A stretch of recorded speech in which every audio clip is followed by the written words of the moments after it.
Dengue, malaria আর চিকনগুনিয়ার ভয়াবহতায় দেশের নানা প্রান্তের মানুষ আজ দিশেহারা। প্রাণঘাতী এই রোগগুলো সবচেয়ে বেশি ছড়াচ্ছে ঘনবসতিপূর্ণ এলাকাগুলোতে। এর মধ্যে অন্যতম এফেক্টেড এরিয়া হলো রাজধানী ঢাকার বিভিন্ন জায়গা, যেমন করাইল বস্তি, কল্যাণপুর, ঢাকা উদ্যান, মীর হাজিরবাগের মতো জায়গাগুলো। দিন কি রাত মশার কামড়ে ঘুমাইতে পারি, আর বাচ্চারা 2 দিন পরে পরে খালি অসুখ হয়। খালি জ্বর আহে, স্কুলে যাইতে পারি না। জামাইটার জ্বর, কয়দিন ধরে কামে যাইতে পারতেছি না। কয়দিন আগেও চিকনগুনিয়া ভুগছি, রিক্সা টানলে হাত পা কাঁপে। নানা রকম উদ্যোগ থাকলেও এখনো অনেক মানুষ রয়ে গেছে সুরক্ষার বাইরে।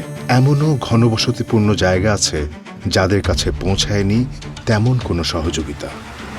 এই ভয়াবহতা রোধে নিজেদের সামাজিক দায়বদ্ধতা থেকে বিগত বছরের মতো এবারও এসব অসহায় মানুষের পাশে দাঁড়িয়েছে জমকয়েল। ঢাকার বিভিন্ন ঘনবসতিপূর্ণ এলাকায় সুবিধাবঞ্চিত মানুষের হাতে পৌঁছে দিয়েছে বিএসটিআই ও আইএসও সার্টিফাইড কয়েল। আলহামদুলিল্লাহ, জমকয়েলের জন্য মশার থেকে আমরা মুক্তি পাইলাম। জমকয়েলের জন্য আমগো আর এখন মশায় কামড়ায় না। এখন রোজ স্কুলে যাই। জমকয়েলের জন্য মশা থেকে বাঁচলাম। এখন শান্তি মতো বাচ্চা নিয়ে রাতে ঘুমাইতে পারি। ধন্যবাদ জমকয়েল। জমকয়েলের এই ক্ষুদ্র প্রয়াস মানুষের মুখে এনেছে স্বস্তি। 10 ঘন্টা সুরক্ষা দিয়ে পরিবারগুলোকে দিয়েছে নিশ্চিন্ত রাত।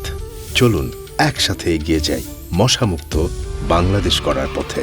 আপনার পরিচিত এমন ঝুঁকিপূর্ণ হটস্পট এলাকার খোঁজ থাকলে জানান এই পোস্টের কমেন্টে। জমকয়েল পৌঁছে যাবে সেই এলাকায়, আর মশা প্রতিরোধে ফ্রি কয়েল দেবে সবার মাঝে। জমকয়েল, সুরক্ষার আলো ছড়াই সবখানে।